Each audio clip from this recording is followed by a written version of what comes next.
আসসালামু আলাইকুম এভরিওয়ান। আজকে আপনাদের মাঝে শেয়ার করব খুবই মজার একটি রেসিপি, আর তৈরি করাও কিন্তু খুবই সহজ। এই মজার রেসিপিটি সকালে কিংবা বিকেলে ঝটপট করে 5 মিনিটে তৈরি করে নেওয়া যাবে। এই নাস্তাটি বাচ্চাদের টিফিন বক্সেও দেওয়া যাবে। ছোট বড় সবাই কিন্তু খুবই পছন্দ করবে এই নাস্তাটি। আশা করছি আজকের এই রেসিপিটি আপনাদের কাছে খুবই ভালো লাগবে আর সহজও লাগবে। ভিডিওটি ভালো লাগলে অবশ্যই আমার চ্যানেলটিকে সাবস্ক্রাইব করে পাশে থাকা বেল বাটনটি অন করে রাখবেন, যেন পরবর্তী ভিডিওর নোটিফিকেশন সবার আগে পাওয়ার জন্য। তাহলে চলুন দেখে নিচ্ছি কিভাবে এই রেসিপিটি তৈরি করতে হয়। এই রেসিপির জন্য এখানে আমি নিয়েছি 2 পিস ব্রেড, একটি কলা আর 2টো ডিম।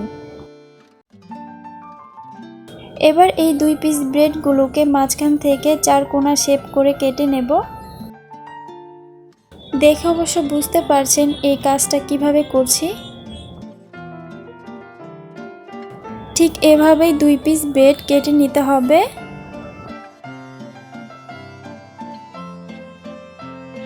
এবার একটি কলাকে ভালো করে খোসা ছাড়িয়ে নিতে হবে। এই কলাটিকে একদম চিকন আর পাতলা পাতলা করে স্লাইস করে কেটে নিতে হবে। এই নাস্তাটি কিন্তু ভীষণ মজার হয়। এই রেসিপিটি ফলো করে ট্রাই করে দেখতে পারেন। সম্পূর্ণ কলাটাকে পাতলা আর স্লাইস করে কেটে নিয়েছি। এবার কলাগুলোকে একটা পাশে রেখে দিচ্ছি। এখন একটি বাটিতে 2টো ডিম নিয়ে নিব।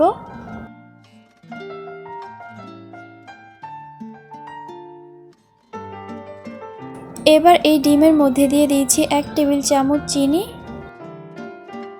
আর দিচ্ছি স্বাদ মতো কিছুটা লবণ। এবার দিয়ে দিচ্ছি 1/2 চা চামচ গোলমরিচের গুঁড়া, আর দিচ্ছি 2 টেবিল চামচ লিকুইড দুধ। এবার এগুলোকে একসঙ্গে নাড়াচাড়া করে খুব ভালো করে মিশিয়ে নিতে হবে। এই তো ডিমটাকে নাড়াচাড়া করে খুব ভালো করে ম্যাশ করে নিয়েছি। এখন চুলাতে একটি পাত্র দিয়ে দিচ্ছি 1 চা চামচ বাটার। এবার বাটারের উপরে দিয়ে দিচ্ছি 1 পিস স্লাইস ব্রেড। ব্রেডের মাঝখানে দিয়ে দিচ্ছি স্লাইস করে রাখা সেই কলাগুলো। এবার এই ব্রেডের মাঝখানে দিয়ে দিতে হবে দুধ আর ডিমের মিশ্রণটা। এর উপরে অল্প পরিমাণে দুধ আর ডিমের মিশ্রণটা দিয়ে দিয়েছি। এখানে একদম বেশি দেওয়া যাবে না। এখন এর উপরে দিয়ে দিচ্ছি কেটে রাখা সেই বাকি ব্রেডটা। এটা দেওয়ার পর এটাকে একটু চেপে চেপে বসিয়ে দিতে হবে। চুলার আঁচ মিডিয়ামে রেখে 2 থেকে 3 মিনিটের মতো এই পাশটায় কিছুক্ষণ রেখে দিয়েছি। এবার এটাকে উল্টে দিতে হবে। এই পাশটায় উল্টিয়ে দেওয়ার পর এখন আবার অল্প পরিমাণে বাটার দিয়ে দিচ্ছি। বাটার দেওয়ার পর এটাকে কিছুক্ষণ একটু নাড়াচাড়া করে ভেজে নিতে হবে।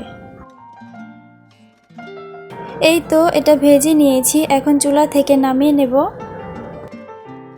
সকালে কিন্তু জাস্ট 5 মিনিটে এই নাস্তাটি তৈরি করে নেওয়া যাবে। দেখে অবশ্য বুঝতে পারছেন এই নাস্তাটি কিন্তু খুবই মজার হবে। এই রেসিপিটি যদি ভালো লেগে থাকে ফ্রেন্ডস অ্যান্ড ফ্যামিলিকে শেয়ার করে তাদেরও দেখার সুযোগ করে দেবেন। এরকম সহজ আর নতুন নতুন রেসিপি পাওয়ার জন্য আমার এই চ্যানেলটিকে সাবস্ক্রাইব করে পাশে থাকা বেল বাটনটি অন করে রাখবেন, যেন পরবর্তী ভিডিওর নোটিফিকেশন সবার আগে পাওয়ার জন্য। এতক্ষণ আমার সঙ্গে থাকার জন্য সবাইকে অসংখ্য ধন্যবাদ। অনেক বেশি ভালো থাকবেন সবাই। আল্লাহ হাফেজ।